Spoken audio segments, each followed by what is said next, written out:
వాళ్ళకు ఒకటే మంట కేసీఆర్ కుటుంబానికి, వీడు మొత్తం ఆగం చేసిరు మనల్ని. రోజు పొద్దుగా లేస్తే ఏడ స్కాములు చేసిరు ఏం కథ అన్నా, నేను స్కామ్ బయట పెడితే ఆధారాలు చూపెడతానా లేదా, ఆధారాలు తీసుకొని చూపెడతానా లేదా.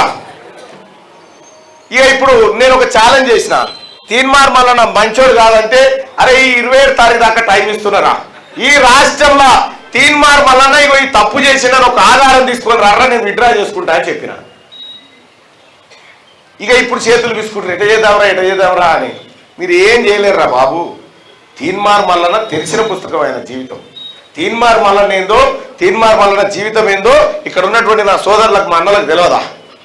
ఈయనతోటే కదా తిరిగిందంతా.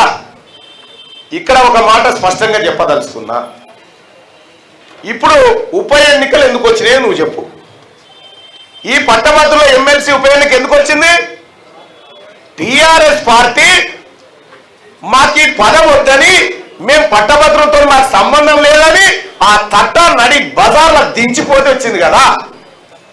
వద్దని పోయినావు.